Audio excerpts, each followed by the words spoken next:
कामदेव को विविध नामों एवं वरों की प्राप्ति, काम के प्रभाव से ब्रह्मा तथा ऋषिगणों का मुग्ध होना, धर्म द्वारा स्तुति करने पर भगवान शिव का प्रकट्य और ब्रह्मा तथा ऋषियों को समझाना, ब्रह्मा तथा ऋषियों से अग्निश्वात आदि पितृगणों की उत्पत्ति, ब्रह्मा द्वारा काम को शाप की प्राप्ति तथा निवारण का उपाय। ब्रह्मा जी बोले, तब मेरे अभिप्राय को जानने वाले मेरे पुत्र मरीचि आदि मुनियों ने उसके उचित नाम रखे। उन सृष्टिकर्ता दक्ष आदि ने उसका मुख देखते ही तथा उसकी अन्य चेष्टाओं से उसके समस्त चरित्र को जानकर उसे रहने का स्थान दिया तथा पत्नी भी दे दी। मेरे पुत्र मरीचि आदि ऋषियों ने एकत्रित होकर नामों का निश्चय करके उस पुरुष को नाम भी बता दिए। ऋषिगण बोले, तुमने ब्रह्मा जी से उत्पन्न होते ही हम लोगों के मन को मत डाला है, इसलिए तुम लोक में मनमथ नाम से प्रसिद्ध होगे। सभी लोकों में तुम सुंदर रूप वाले हो, तुम्हारे समान कोई भी सुंदर नहीं है, इसलिए हे मनोभव, काम नाम से भी तुम विख्यात होगे। तुम सभी को मदोन्मत्त करने के कारण मदन कहे जाओगे। अहंकार युक्त होकर दर्प से उत्पन्न हुए हो, इसलिए तुम कंदर्प नाम से भी संसार में प्रसिद्ध होगे। तुम्हारे समान किसी भी देवता का पराक्रम नहीं होगा, अतः तुम्हारे लिए सभी स्थान होंगे और तुम सर्वव्यापी होगे। ये जो आदि प्रजापति पुरुषोत्तम दक्ष हैं, वे स्वयं ही तुमको योग्य पत्नी के रूप में सुंदर स्त्री प्रदान करेंगे। ब्रह्मा के मन से उत्पन्न हुई यह सुंदर रूप वाली कन्या संध्या नाम से सभी लोकों में विख्यात होगी। अच्छी प्रकार से ध्यान करते हुए ब्रह्मा जी के हृदय से उत्पन्न होने के कारण तेज आभा वाली तथा मल्लिका पुष्प के सदृश यह कन्या संध्या इस नाम से विख्यात होगी। ब्रह्मा जी बोले, इस प्रकार कामदेव अपने 5 पुष्प आयुधों को लेकर वहीं पर गुप्त रूप से स्थित होकर विचार करने लगा। हर्षण, रोचन, मोहन, शोषण तथा मारण नामक ये मेरे 5 अस्त्र मुनियों को भी मोहित करने वाले कहे गए हैं। ब्रह्मा जी ने मुझे जिस सनातन कर्म को करने के लिए आदेश दिया है, उसे मैं यहाँ मुनियों और ब्रह्मा जी के सन्निकट ही करूँगा। यहाँ बहुत से मुनिगण तथा स्वयं प्रजापति ब्रह्मा जी भी उपस्थित हैं। ये लोग साक्षी रूप से विद्यमान हैं, इसलिए मेरे कर्म की सत्यता का आरंभ भी हो जाएगा। यह ब्रह्मा जी के द्वारा संध्या नाम से कही गई यह कन्या भी मेरे वचन का समर्थन करेगी। मैं इसी स्थान पर अपने कर्म की परीक्षा करके ही प्रयोग द्वारा उसको मोहित करूँगा। ब्रह्मा जी बोले, इस प्रकार विचार करने के अनंतर मन में निश्चय करके वह अपने पुष्प के धनुष पर पुष्प के बाणों को चढ़ाने लगा। श्रेष्ठ धनुर्धारी कामदेव ने धनुष खींचने की मुद्रा में स्थित होकर यत्नपूर्वक धनुष चढ़ाकर उसे मंडलाकार किया। हे मुनि श्रेष्ठ, जब इस प्रकार के धनुष पर कामदेव ने अपना बाण चढ़ाया तो उसी समय मन को आह्लादित करने वाली सुगंधित वायु बहने लगी। उस समय कामदेव ने तीक्ष्ण पुष्प बाणों से मुझ ब्रह्मा को तथा सभी मानस पुत्रों को मोहित कर लिया। हे मुने, तत्पश्चात सभी मुनिगण और मैं भी मोहित हो गया। सभी के मन में काम विकार उत्पन्न हो गया। विकार से युक्त होने के कारण सभी लोग संध्या की ओर बार बार देखने लगे।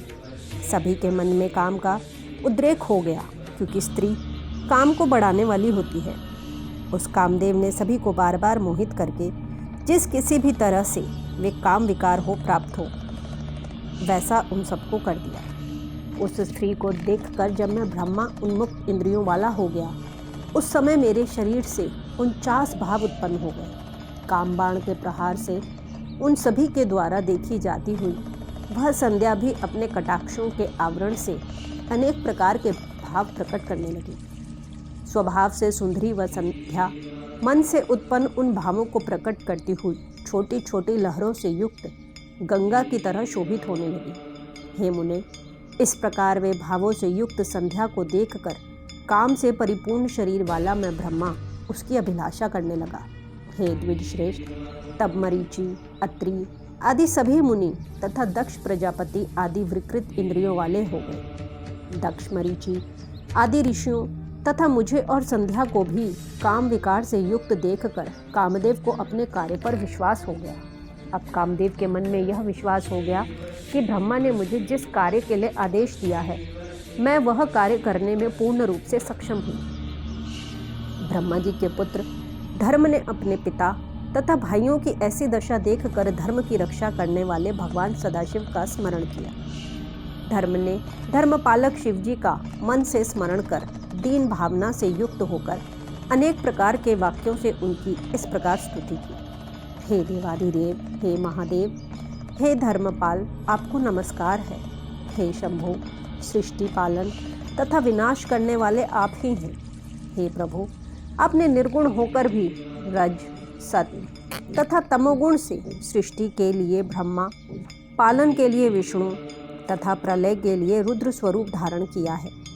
हे प्रभु, आप शिव तीनों गुणों से रहित, प्रकृति से परे, तुरीयावस्था में स्थित, निर्गुण, निर्विकार तथा अनेक प्रकार की लीलाओं में प्रवीण हैं। हे महादेव, इस भयंकर पाप से मेरी रक्षा कीजिए, रक्षा कीजिए। इस समय मेरे पिता तथा मेरे भाई पाप बुद्धि वाले हो गए हैं। ब्रह्मा जी बोले, धर्म के द्वारा परमात्मा प्रभु की जब इस प्रकार स्तुति की गई, तब वे आत्मभू शिव धर्म की रक्षा करने के लिए वहीं प्रकट हो गए। वे शंभु आकाश में स्थित होकर मुझ ब्रह्मा तथा दक्ष आदि को इस प्रकार से मोहित देखकर मन ही मन हंसने लगे। हे मुनिश्रेष्ठ, उन सबको साधुवाद देखकर और बार बार हंसकर मुझे लज्जित करते हुए वे वृषभ ध्वज यह कहने लगे। शिव जी बोले, हे ब्राह्मण, अपनी कन्या को देखकर आपको कामभाव कैसे उत्पन्न हो गया? वेदों का अनुसरण करने वालों के लिए यह उचित नहीं है। बुद्धिमान को चाहिए कि माता, भगिनी, भात पत्नी तथा कन्या को समान भाव से देखें, इन्हें कदापि कुदृष्टि से न देखें। वेदमार्ग का यह सिद्धांत तो आपके मुख में स्थित है।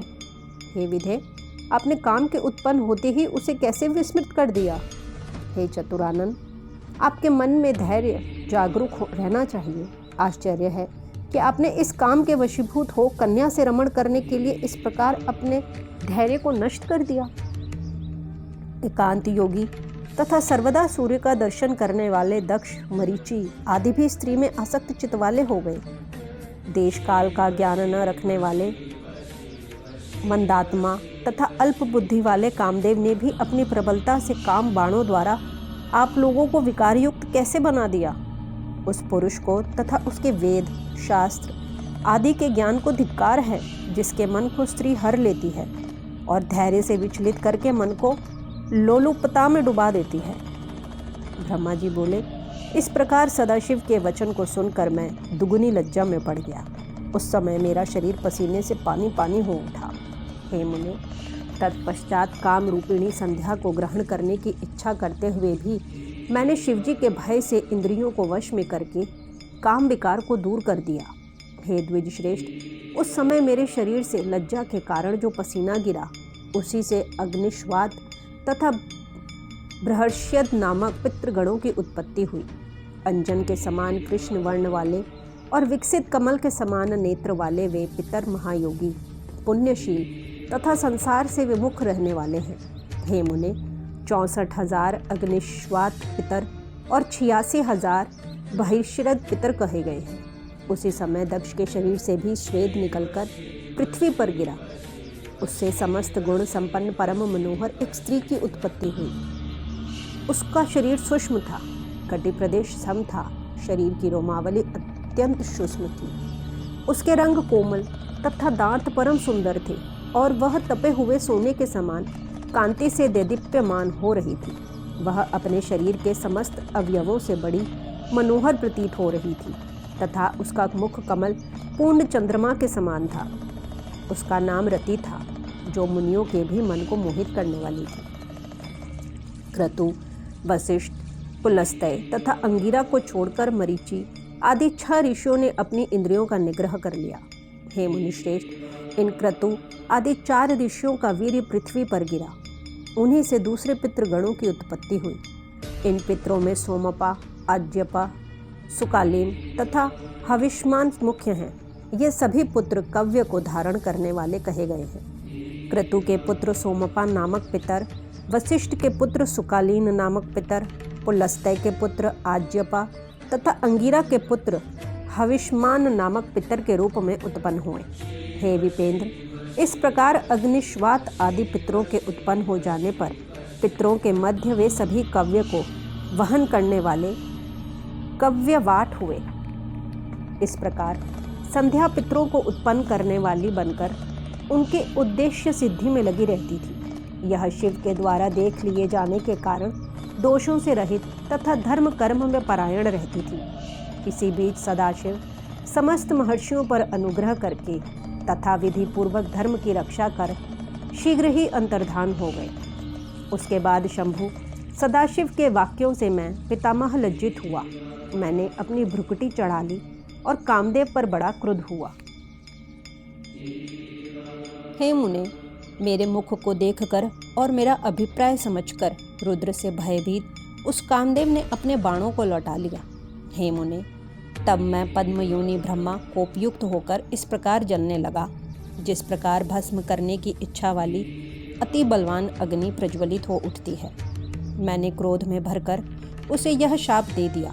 अहंकार से मोहित हुआ यह कंदर्प शिवजी के प्रति दुष्कर कर्म करके उनकी नेत्राग्नि से भस्म हो जाएगा। हे द्विजश्रेष्ठ, इस प्रकार मुझ ब्रह्मा ने पितृ समूहों के तथा जितेंद्रिय मुनियों के सामने इस काम को यह अमित शाप दिया। मेरे शाप को सुनकर भयभीत हुआ कामदेव उसी क्षण अपने बाणों को त्याग कर सबके सामने प्रकट हो गया। हे मुने, उसका सारा गर्व नष्ट हो गया। तब वह दक्ष आदि मेरे पुत्रों, अग्निश्वातादि पितरों, संध्या एवं मुझ ब्रह्मा के सामने ही सबको सुनाते हुए यह कहने लगा। हे ब्राह्मण, आप तो न्याय मार्ग का अनुसरण करने वाले हैं। हे लोकेश, तब मुझ निरपराध को आपने इस प्रकार दारुण शाप क्यों दे दिया? हे ब्राह्मण, आपने मेरे लिए जो कहा था मैंने तो वही कार्य किया। आपको मुझे शाप देना ठीक नहीं है, क्योंकि मैंने आपकी आज्ञा के विरुद्ध कोई अन्य कार्य नहीं किया है। हे ब्राह्मण, मैं ब्रह्मा, विष्णु तथा शिव ये सब भी तुम्हारे बाणों के वशीभूत होकर रहेंगे। ऐसा जो आपने कहा था उसी के अनुसार ही मैंने परीक्षा ली थी। अतः हे ब्राह्मण, इसमें मेरा अपराध नहीं है। हे देव, हे जगतपते, यदि आपने मुझ निरपराध को यह दारुण शाप दे ही दिया तो इसका कोई समय भी निश्चित कर दीजिए। ब्रह्मा जी बोले, हे नारद, तब मैं जगतपति ब्रह्मा उसकी यह बात सुनकर चित्त को वश में करने वाले काम को बार बार डांटता हुआ इस प्रकार बोला। हे काम, यह संध्या मेरी कन्या है। तुमने इसकी ओर सकाम करने के लिए मुझे अपने काम का लक्ष्य बनाया, इसलिए मैंने तुम्हें शाप दिया। हे मनुभव, अब मेरा क्रोध शांत हो गया है, अतः मैं तुमसे कह रहा हूँ उसे सुनो। तुम संदेह रहित होकर सुखी हो जाओ और भय छोड़ो। हे मदन, तुम महादेव जी की नेत्राग्नि से भस्म होकर बाद में शीघ्र ही इसी के समान शरीर प्राप्त करोगे। जब शंकर जी विवाह करेंगे तब वे अनायास ही तुम्हें शरीर प्रदान करेंगे।